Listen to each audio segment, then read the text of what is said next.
ቼልሲ ባሳለፍነው ሳምንት ቅዳሜ በማንቸስተር ዩናይትድ በፕሪሚየር ሊግ የተሸነፈበት ጨዋታ በተከታታይ ለአራተኛ ጊዜ በፕሪሚየር ሊጉ ያጋጠመው ሽንፈት ነበር። እናም ቼልሲ በማንቸስተር ዩናይትድ ከተሸነፈ በኋላ አሁን በቻምፒየንስ ሊግ ውድድር ላይ ይሳተፋል አይሳተፍም የሚለው ጉዳይ ብቻ ሳይሆን ጭራሹኑ በአውሮፓ መድረክ ላይ የሚያሳትፈውን ውጤት ያገኛል ወይስ አያገኝም የሚለው ጉዳይ አጣብቂኝ ውስጥ ገብቷል። የመጀመሪያ ሀሳባቸው ስለ ቻምፒየንስ ሊግ ነበር። አሁን ግን ዩሮፓ ሊግና ኮንፈረንስ ሊግንም ቼልሲ ሊያጣ የሚችልበት ስጋት ከፊት ለፊቱ ተጋርጧል። ቼልሲ እንደዚህ አይነት ደካማ ፐርፎርማንስ እያሳየ የሚገኘው ለምንድን ነው?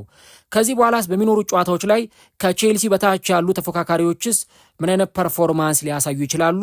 ቼልሲስ እንደሚባለው በአውሮፓ መድረክ ላይ የመሳተፍ ስጋት አለበት? ያ ስጋት ካለበት በምን መንገድ ቀጣዮቹን ሳምንታት ሊወጣቸው ይችላል? የሚሉትን ጉዳዮች በዚህ ቪዲዮ ላይ እስከ ፕሮግራሙ መጨረሻ ድረስ ከኛ ጋር አብራችሁ ከቆያችሁ የምንነግራችሁ ይሆናል። ሰላም ጤና ይስጥልን። የተወደዳችሁና የተከበራችሁ ውድ የቻናላችን ተከታታዮች እንዴት ናችሁልን?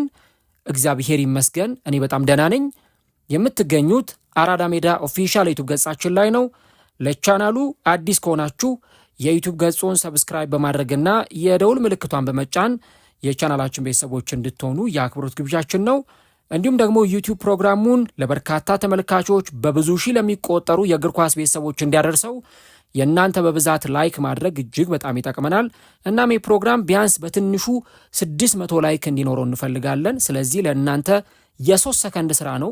ቪዲዮውን ስትጀምሩ ላይክ እያደረጋችሁ መጀመራችሁን አስታውሱ። የአራዳ ሜዳ ኮሜንታተር ተስፋ ወርቅ ሉል ሰገድ አበሬያችሁ ቆይታ አድርጋለሁ። ፈጣሪ ፈቅዶ በዚህኛው ፕሮግራማችን ላይ ዳግም ከእናንተ ጋር ተገናኘን።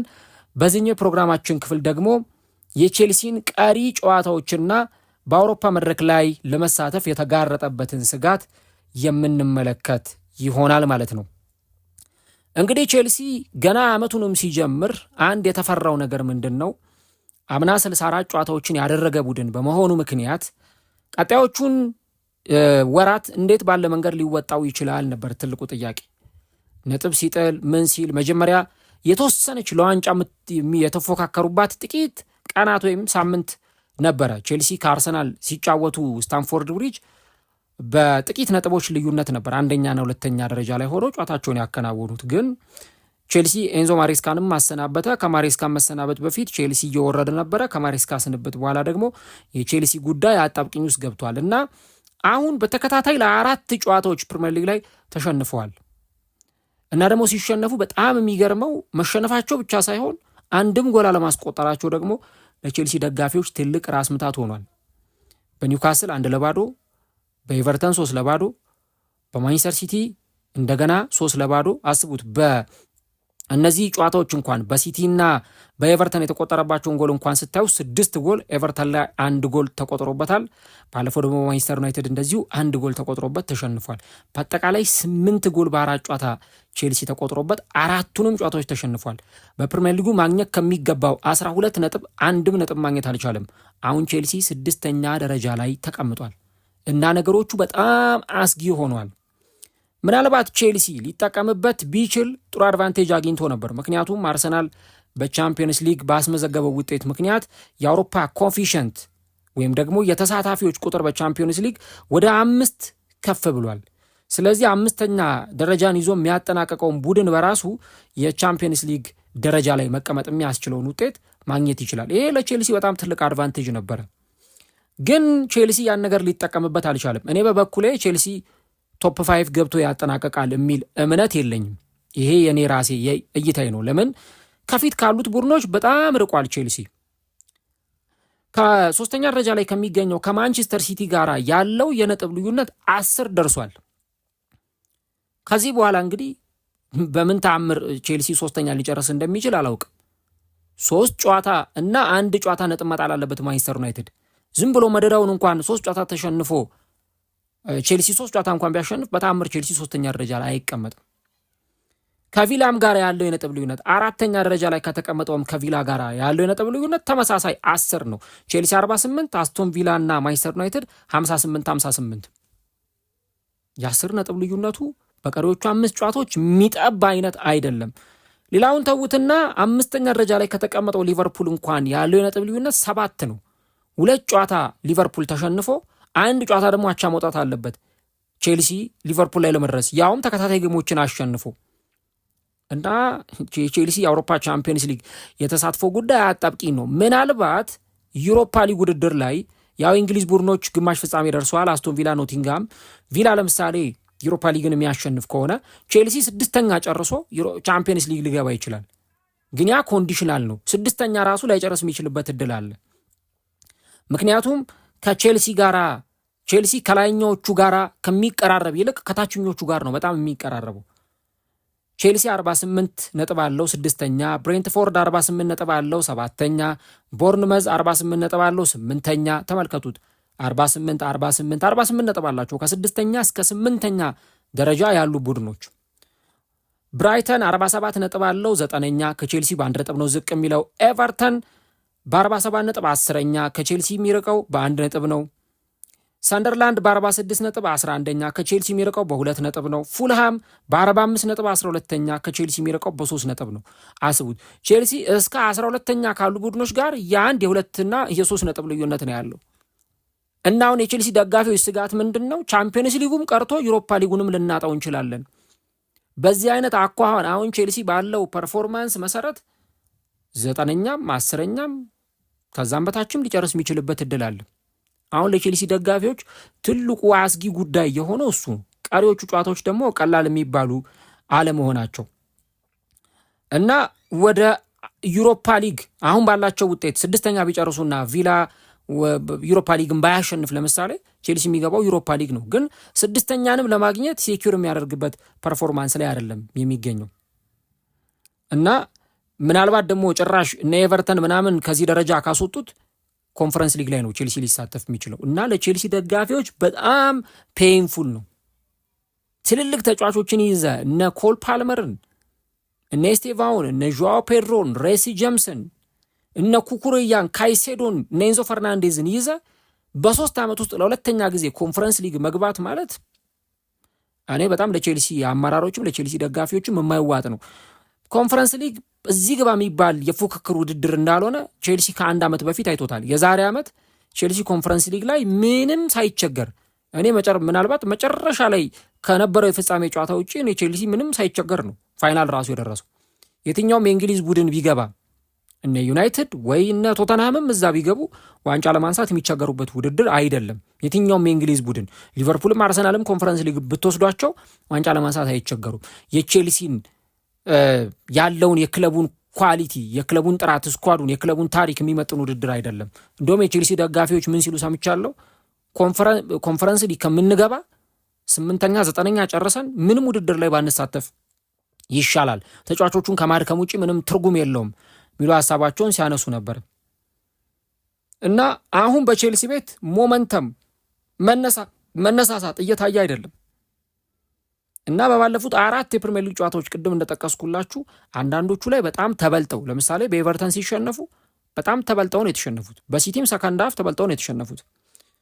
በእርግጥ የዛኛው ጨዋታ ከዩናይትድ ጋር ሲጫወቱ በጣም በልጠው ነበር የተጫወቱት፣ ግን መብለጣቸው ወደ ውጤት ሊቀየርላቸው አልቻለም እና ለአውሮፓ ውድድር የሚያፎካክራቸውን የሜዳ ላይ ፐርፎርማንስ እያሳዩ ነው ወይ የሚለው በጣም ከባድ ይመስለኛል። እና ምናልባት ቼልሲ ያለው ጥሩ ድል ኤፍኤ ካፕን የሚያሸንፍ ከሆነ አሁን እንግዲህ ከሊድስ ዩናይትድ ጋር ይጫወታል በሳምንቱ መጨረሻ። እሱም ቀላል የሚባል ጨዋታ አይሆንም። ግን ያንን ጨዋታ ቼልሲ የሚያሸንፍ ከሆነና ፋይናል ደርሶ ወይ ሲቲን ወይ ሳውዛምፕተንን የሚገጥመው ዋንጫውን ካነሳ ምናልባት በአቋራጭ ዩሮፓ ሊግ ሊገባ ይችላል። ያ ካልሆነ በስተቀረ ለቼልሲ የአውሮፓ መድረክ ቆይታው አጣብቅኝ ውስጥ ገብቷል ማለት ነው። አሁን የቼልሲ ቀሪ ጨዋታዎች ምን ይመስላሉ የሚለውን ነገር መመልከት ይጠበቅብናል። ቼልሲ እድሉን ከተጠቀመ ቢያንስ እዛው 6ኛ ደረጃ ላይ ጨርሶ፣ ቅድም እንዳልኳችሁ እኔ ለ5ኛ ደረጃ አላውቅም። ሊቨርፑል በጣም ኮላፕስ ካላደረገ በስተቀረ የ7 ነጥብ ልዩነት እንዴት በቀሪ 5 ጨዋታ ሊጠብ እንደሚችል ለመረዳት ይቸግረኛል። ጭራሽ ግን ከነዛ 2 ቡድኖች ከቪላና ከማንቸስተር ዩናይትድ ጋር ያለው የነጥብ ልዩነት 10 ነጥብ መሆኑን ተከትሎ አንደኛ እነዛ ቡድኖች ተከታታይ 4 ጨዋታ ነጥብ መጣል አለባቸው። 3 ጨዋታ ተሸንፈው 4ኛ መሸነፍና ወይ 4ኛ ነጥብ መጣል ይኖርባቸዋል። ያ ከባድ ነው። ከዛስ ደግሞ ቼልሲ ቀሪዎቹን ጨዋታዎች ያሸንፋሉ። ያ ነው በጣም አስቸጋሪው ነገር እና ቼልሲ ምን አይነት ቀሪ ጨዋታዎች አሉት የሚለውን ነገር ስንመለከት እኔ አንድም ቀላል ጨዋታ የለውም ቼልሲ አሁን ከሚያደርጋቸው ጨዋታዎች። ለምሳሌ ቼልሲ ነገ ከሜዳ ውጪ ወደ አሜክስ ተጉዞ ከብራይተን ጋር ይጫወታል። ያላቸው የነጥብ ልዩነት አንድ ብቻ ነው በብራይተንና በቼልሲ መካከል። ቼልሲ 48 ነጥብ ስድስተኛ፣ ብራይተን 47 ነጥብ ዘጠነኛ። ነገ ቼልሲ ካሸነፈ እዛው ነው የሚቀመጠው፣ ደረጃው አይቀየርም። ግን ደግሞ ከሊቨርፑል በአንድ ጨዋታ ተሽሎ ከሊቨርፑል ጋር ያለውን የነጥብ ልዩነት ወደ 4 ዝቅ ማድረግ ይችላል። ብራይተን ደግሞ ካሸነፈ ነጥቡን 50 አድርሶ 6ኛ ደረጃ ላይ ይቀመጥና ቼልሲ በቀጥታ ወደ 7ኛ ደረጃ ይመጣል ማለት ነው። አሁን እነዚህ የብራይተኑ ጨዋታ ምን ያክል ቀላል እንደማይሆን ለማስረዳት ያክል ነው። በዛ ላይ ጨዋታው የሚደረገው ከሜዳ ውጪ ነው። ቀጥሎ ቼልሲ በኤፍኤ ካፕ ሊድስን ይገጥማል። ይህን ጨዋታ ተዉት፣ የኤፍኤ ካፕ ጨዋታ ስለሆነ። ከዛ ቀጥሎ ቼልሲ ላለመውረድ ከሚጫወተው ጉሮሮ ለጉሮሮ ከነ ቶተናም ከነ በርንሌይ ከነ ዌስትሃም ጋር አንገት ለአንገት ከተናነቀው ከኖቲንጋም ፎረስት ጋር ነው ቼልሲ ጨዋታውን የሚያከናውነው። ኖቲንጋም አሁን ደግሞ ብሶበት ነው የመጣው ጭራሽ። ባለፈው ቅዳሜ ዕለትም 4 ጎል አስቆጥሮ ነው በርንሌይን ያሸነፈው። አሁን ለአለመውረድ እየተጫወተ ነው የሚገኘው ኖቲንጋም ከወራጅ ቀጠና ቢያንስ በ5 ነጥብ ራቅ ብሎ ተቀምጧልና ይችን ነገር ማስጠበቅ ስለሚፈልግ ለቼልሲም ቀላል ተጋጣሚ እንደማይሆን ግልጽ ነው። ከዚህ ጨዋታ ቀጥሎ እዛው አፍንጫው ስር ካለው 5ኛ ደረጃ ላይ ከተቀመጠው ከሊቨርፑል ጋር አንፊልድ ላይ ሄዶ ነው ጨዋታ የሚያከናውነው።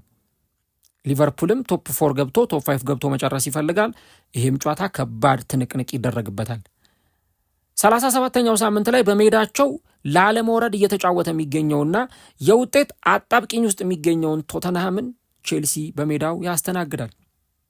ይህም ጨዋታ ቀላል የሚባል ጨዋታ እንደማይሆን መረዳት ይጠበቅብናል። ምክንያቱም ቶተንሃም ያለ ሌላ አቅሙን ሰጥቶ መጫወቱ ስለማይቀር 38ኛው ሳምንት ደግሞ ከሜዳው ውጪ የመጀመሪያው ዙር ጨዋታ ስታንፎርድ ብሪጅ ላይ ካሸነፋቸው ከሰንደርላንድ ጋር ይጫወታሉ። አሁን አስቡት፣ በዚህ ጊዜ ሊቨርፑልን መግጠም፣ ኖቲንጋም ፎረስትን መግጠም፣ ቶተንሃም ሆስፐርስን መግጠም፣ ብራይተንን መግጠም ለቼልሲ ደጋፊዎች የሚመረጥ አይደለም።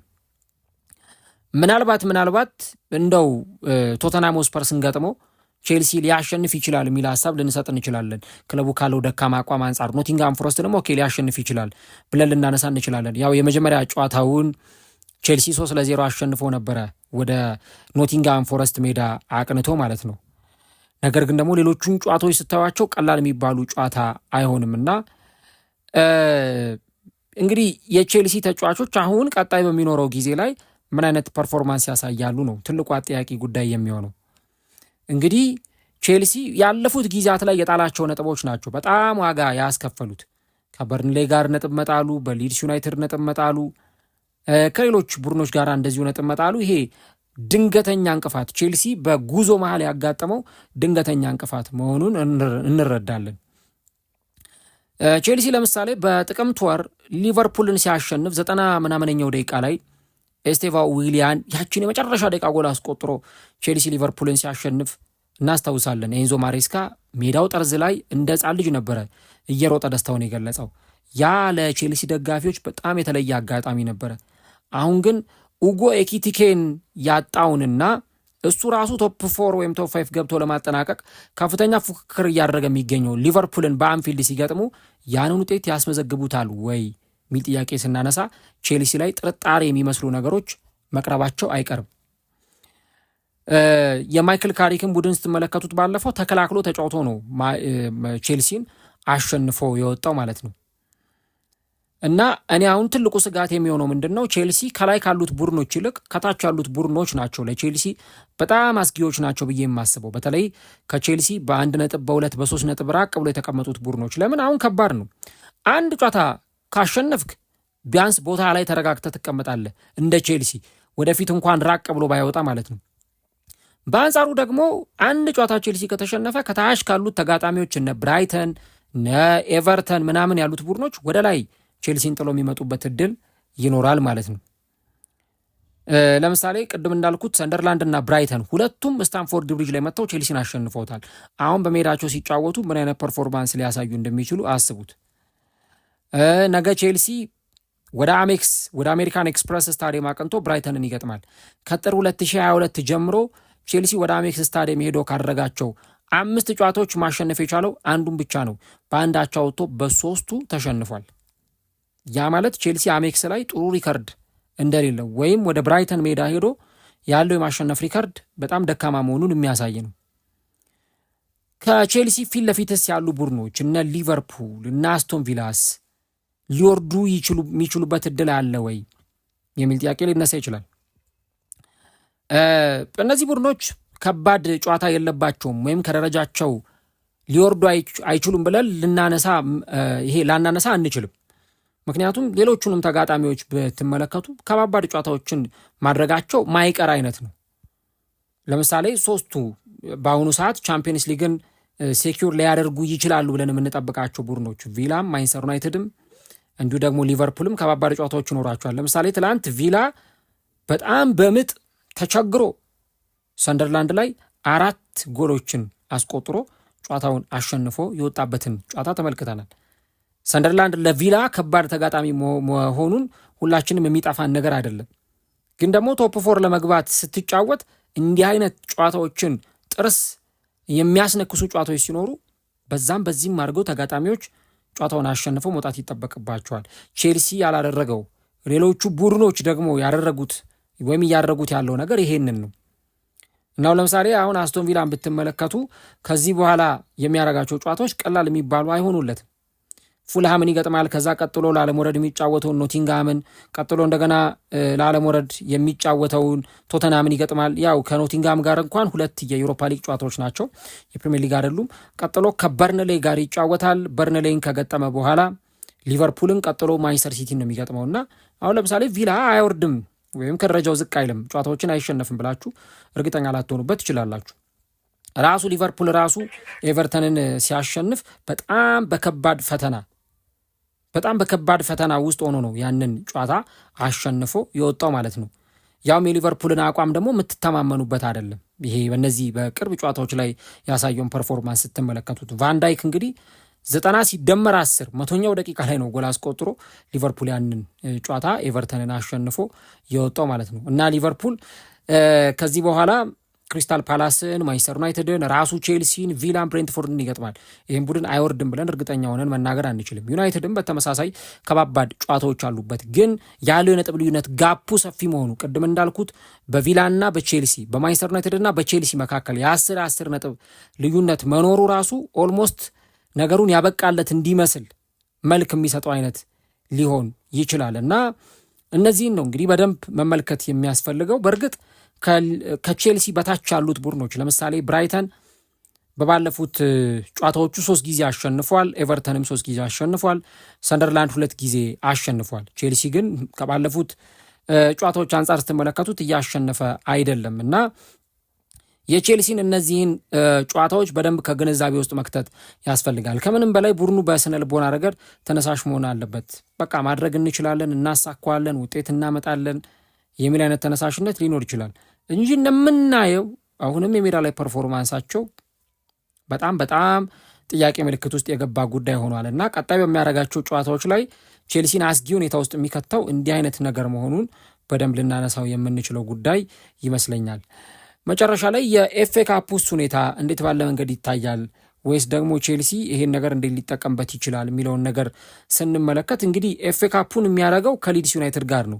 ሊድስ ዩናይትድ ቀላል ተጋጣሚ አይደለም። ዘንድሮ በደርሶ መልስ ከቼልሲ ነጥብ የወሰደ ቡድን መሆኑን መዘንጋት የለብንም እና ምናልባት ቼልሲ ኤፍኤ ካፑን አሸንፎ ወደ ዩሮፓ ሊግ እንኳን ይገባል ብለን ብናስብ ቅድም እንዳልኳችሁ ፋይናል ላይ ማንቸስተር ሲቲ ሊጠብቀው የሚችልበት እድል ይኖራል እና ምናልባት ኤፍኤ ካፕን እንደ አንድ ጥሩ እድል ሊጠቀምበት ይችል ይሆናል።